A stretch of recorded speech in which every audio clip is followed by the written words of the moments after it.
Hello hi sweet arts ಎಲ್ಲ ಹೇಗಿದ್ದೀರಾ ಚೆನ್ನಾಗಿದ್ದೀರಾ ಅಂತ ಅಂದ್ಕೊಳ್ತಾ ಇವತ್ತಿನ ಸಣ್ಣದೊಂದು ವ್ಲಾಗ್ ಸ್ಟಾರ್ಟ್ ಮಾಡಿದ್ದೀನಿ. ಇವತ್ತು ತರಕಾರಿ ಸಾಂಬಾರು ಮಾಡೋದು ಹೇಗೆ ಅಂತ ತೋರಿಸ್ತಾ ಇದ್ದೀನಿ. ಮಿಕ್ಸಿಂಗ್ ತರಕಾರಿ ಸಾಂಬಾರು, ಅದಕ್ಕೆ ತರಕಾರಿ ಸೊಪ್ಪುಗಳು ಎಲ್ಲ ಒಟ್ಟಿಗೆ ಹಾಕ್ಕೊಳ್ತಾ ಇದ್ದೀನಿ. ಯಾಕೆಂದರೆ ಮಿಕ್ಸಿಂಗ್ ತರಕಾರಿ ಸಾರು ಆಗಿರೋದ್ರಿಂದ ತರಕಾರಿ ಸೊಪ್ಪು ಎರಡು ಒಟ್ಟಿಗೆ ಹಾಕಿದ್ದೀನಿ.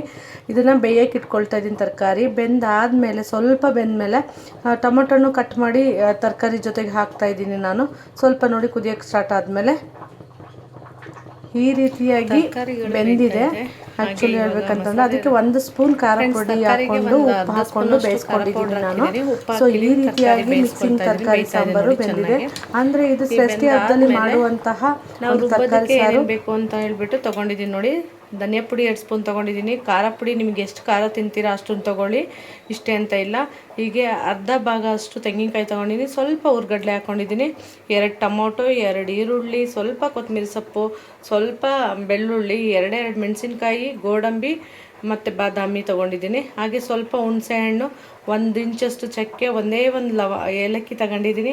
ಹಾಗೆ ಸ್ವಲ್ಪ 1 ಸ್ಪೂನಷ್ಟು ಜೀರಿಗೆ ತೊಗೊಂಡಿದ್ದೀನಿ. ರುಬ್ಬೋದಕ್ಕೆ ಇಷ್ಟು ತೊಗೊಂಡಿದ್ದೀನಿ. ಇಷ್ಟು ಬೇಕೇ ಬೇಕು ರುಬ್ಬೋದಕ್ಕೆ, ಯಾಕೆಂದರೆ ನಾನು ಮಾಡ್ತಿರೋದು ಮಿಕ್ಸಿಂಗ್ ತರಕಾರಿ ಸಾಂಬಾರು ಆಗಿರೋದ್ರಿಂದ ಬೇಕೇ ಬೇಕು. ಸೊ ಹಾಗಾಗಿ ನಾನು ಈರುಳ್ಳಿನ ಒಂದೇ ಒಂದು ರುಬ್ಬಕ್ಕೆ ಹಾಕ್ಕೊಳ್ತೀನಿ, ಒಂದನ್ನ ಕಟ್ ಮಾಡಿ ಒಗ್ಗರಣೆಗೆ ಅಂತ ಇಟ್ಕೊಳ್ತೀನಿ.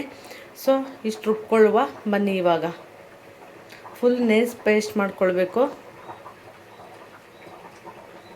ಮಿಕ್ಸಿಂಗ್ ತರಕಾರಿ ಸಾರು ಕುದಿಯೋದಕ್ಕೆ ಸ್ಟಾರ್ಟ್ ಆಗಿದೆ. ಇದಕ್ಕೆ ನಾವು ಚಿಕ್ಕದಾಗಿ ಒಗ್ಗರಣೆ ಅಂತಲೇ ಮಾಡ್ಕೊಳ್ಬೇಕಲ್ಲ. ಸೊ ಫ್ರೆಂಡ್ಸ್, ಇನ್ನು ಒಗ್ಗರಣೆ ಬೇಕೇ ಬೇಕಲ್ಲ, ಎಣ್ಣೆ ಹಾಕ್ಕೊಂಡಿದ್ದೀನಿ ಸೊ ಎಣ್ಣೆ ಕಾಯ್ದಿದೆ ನೋಡಿ. ಸ್ವಲ್ಪ ಸಾಸಿವೆ ಹಾಕ್ಕೊಳ್ತಾ ಇದ್ದೀನಿ. ಸಾಸಿವೆ ಚಟಪಟ ಅಂತ ಸಿಡಿದ ತಕ್ಷಣವೇ ಜೀರಿಗೆ ಹಾಕ್ಕೊಳ್ತಾ ಇದ್ದೀನಿ. ಜೀರಿಗೆ ಕೂಡ ಪಟಪಟ ಅಂತ ಅನ್ನೋದು ಬೆಳ್ಳುಳ್ಳಿ ಹಾಗೆ ಬೆಳ್ಳುಳ್ಳಿ ಹಾಗೆ ಹಾಕ್ಕೊಳ್ತಾ ಇದ್ದೀನಿ. ಅದನ್ನೇನು ತೆಚ್ಕೊಳ್ತಾ ಇಲ್ಲ. ಹಾಗೆ ಈರುಳ್ಳಿ ಏನು ಕಟ್ ಮಾಡಿ ಇಟ್ಕೊಂಡಿದ್ದೆ ನಾನು ಒಂದು ಒಗ್ಗರಣೆಗೆ ಅಂತ ಅದನ್ನು ಹಾಕ್ಕೊಳ್ತಾ ಇದ್ದೀನಿ.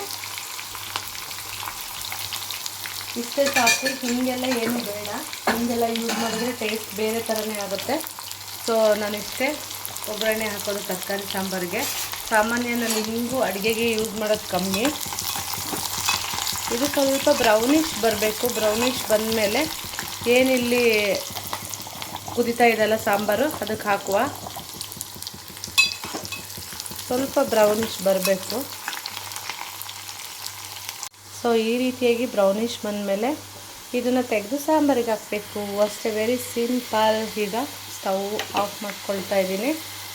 ಈಗ ಇದನ್ನು ತೆಗೆದು ಏನು ಕುದಿತಾ ಇದೆಯಲ್ಲ ಅದನ್ನು ಮ್ಯೂಟ್ ಮಾಡಿ ಇಟ್ಕೊಂಡಿದ್ದೀನಿ. ಸಾಂಬಾರಿಗೆ ಹಾಕುವ. ಸಾಂಬಾರಿಗೆ ಹಾಕಿದ್ದೀನಿ. ಫ್ರೆಂಡ್ಸ್, ಇನ್ನು ಮಿಕ್ಸಿಂಗ್ ತರಕಾರಿ ಸಾಂಬಾರು ರೆಡಿಯಾಗಿದೆ ನೋಡಿ. ನಿಮಗೆಲ್ಲರಿಗೂ ಇಷ್ಟ ಆಯಿತು. ಸಿಂಪಲ್ಲಾಗಿ ರೆಡಿಯಾಗಿದೆ. ಸೊ ನಿಮಗೆಲ್ಲರಿಗೂ ಇಷ್ಟ ಆಯಿತು ಅಂತ ಕೂಡ ನಾನು ಭಾವಿಸ್ತಾ ಇದ್ದೀನಿ. ಇಷ್ಟ ಆದರೆ ಲೈಕ್ ಮಾಡಿ, ಶೇರ್ ಮಾಡಿ, ಕಮೆಂಟ್ ಮಾಡೋದನ್ನ ಮರಿಬೇಡಿ. ಇವತ್ತಿನ ವೀಡಿಯೋನ ನಾನು ಇಲ್ಲಿಗೆ ಮುಗಿಸ್ತಾ ಇದ್ದೀನಿ ಅಂತ ಹೇಳ್ತಾ, ಇವತ್ತಿನ ವೀಡಿಯೋ ಸಿಂಪಲಾಗಿತ್ತು, ನಿಮಗೆ ಈಸಿಯಾಗಿತ್ತು ಅಂತ ನಾನು ಅಂದ್ಕೊಳ್ತಾ ಭಾವಿಸ್ತಾ ಇದ್ದೀನಿ. ಮತ್ತೆ ಮುಂದಿನ ವೀಡಿಯೋದಲ್ಲಿ ಸಿಗೋಣ ಅಂತ ಹೇಳ್ತಾ ಬಾಯ್ ಆಲ್, ಟೇಕ್ ಕೇರ್ ಅಂತ ಹೇಳ್ತಾ ಬಾಯ್ ಬಾಯ್, ಲವ್ ಯು.